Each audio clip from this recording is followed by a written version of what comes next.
अतिथि वृंद द्वारा दीप प्रज्वलन।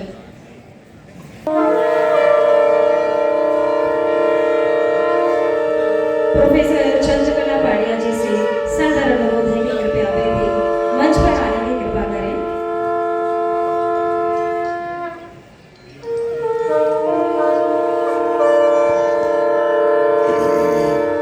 अग्नि ज्योति, रवि ज्योति, चंद्र ज्योति तथैव च उत्तमं सर्व ज्योतिनां दीपोऽयं प्रतिगृह्यता।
ये बच्चे जो आपके समक्ष प्रस्तुत करेंगे लांबे नृत्य।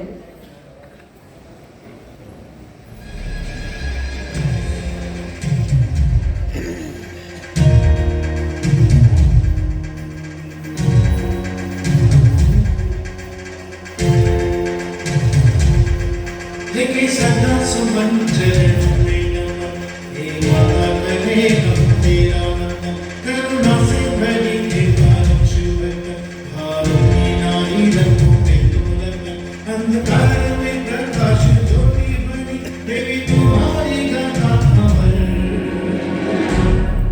देवी अहिल्याबाई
माता अहिल्याबाई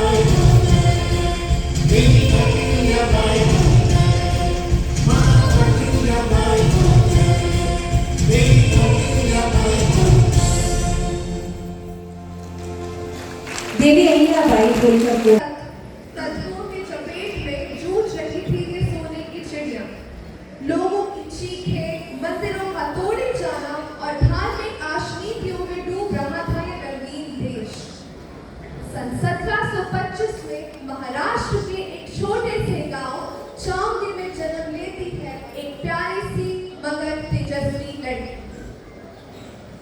गांव में मिठाइयां बंटवा दो। हमारे घर एक लक्ष्मी हुई है, इसका नाम होगा अहिल्या। किसे पता था बचपन से ही अपने चुलबुले अंदाज में भारी प्रश्नों से सबको हैरान करने वाली ये लड़की आगे चलकर इतिहास रचने वाली थी। तो चलिए आपको लेकर चलते हैं जब अहिल्याबाई की सूझबूझ और कौशल के प्रदर्शन से मल्हार राव होलकर प्रसन्न हुए।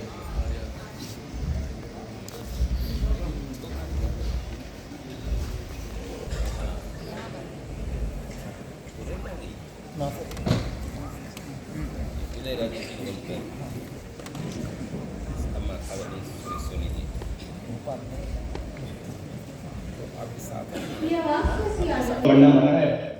वेद और शास्त्र सिर्फ पुरुषों के लिए हैं। समझ ले कि एक नारी का कर्तव्य सिर्फ घर संभालना है, धर्म सिखाना नहीं। पंडित जी, आप धर्म की बात करते हैं।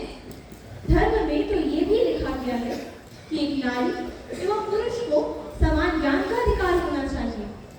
शास्त्र ये कहते हैं कि एक इतना नारी ही शास्त्र जानती हो तो ये बताओ, संसार में सबसे बड़ा दान कौन सा होता है? संसार का सबसे बड़ा दान है ज्ञान का दान।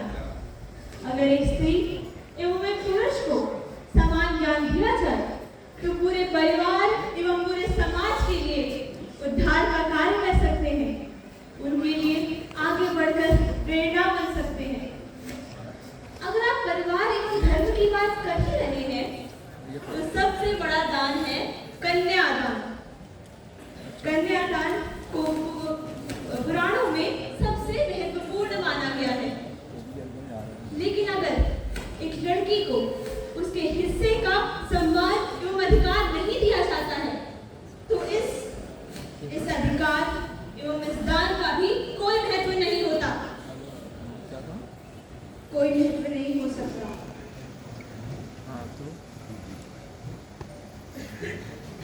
ये लड़की सच में खास है। इसकी बुद्धि और साहस इसे मालवा की शान बनाएगा। मैं इसे अपने परिवार का हिस्सा बनाता हूँ।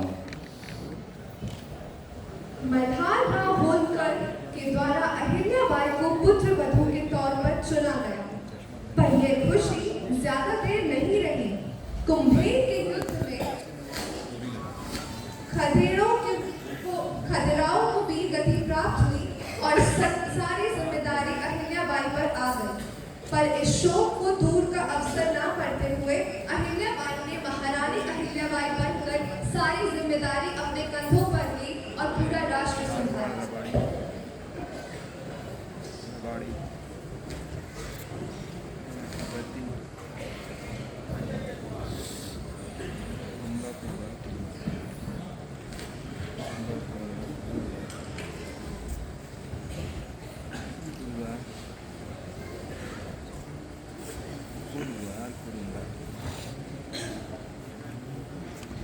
रघोवा की एक चाल मालवा को अपनी मुट्ठी में करने की है। आपको तुरंत फैसला लेना होगा महारानी। रघोबा, ये नाम ताकत एवं अहंकार का प्रतीक बन चुका है। क्या आपको ये नहीं समझ में आता कि राज सत्ता सिर्फ तलवार की धार पर नहीं, नीति एवं धर्म से चलती है। बाबा साहिब एवं बाकी महापुरुषों ने इसे अपने खून से इससे नहीं सींचा था कि एक दिन इसे दुश्मनों के हाथों हार जाया जाए। मैं अहिल्याबाई होलकर ये शपथ लेती हूँ कि अपने प्राणों से पहले मालवा की सुरक्षा करूंगी। किसी भी स्थिति में मैं मालवा पे आंच नहीं आने दूंगी। धीर ते विचार चा मालवा है, यही हमारी परंपरा है। हमको ये बताया गया है कि रघोबा के षड्यंत्र का उत्तर सिर्फ तलवार से नहीं, नीति एवं चातुर्य से दिया जाएगा। भिजवा दो ने संदेशा। उस सेना के शिप्रा नदी के इस पार आते ही हमारी तलवारें चलेंगी। मेरे अधीन महिलाओं की सेना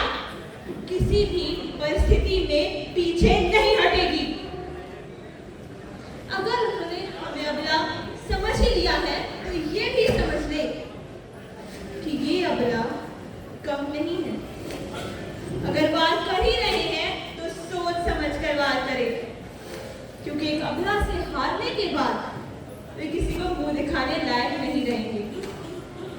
इसलिए अपने कदम सोच समझकर बढ़ाएं। मालवा की राजगद्दी एवं इस भूमि की रक्षा करना मेरा फर्ज होगा।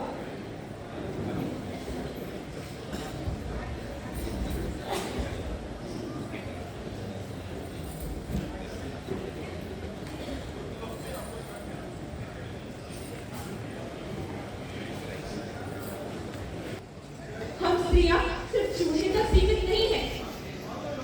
हम अपने परिवार की सुरक्षा के लिए जान दे भी सकती हैं और ज्ञान भी दे सकती हैं।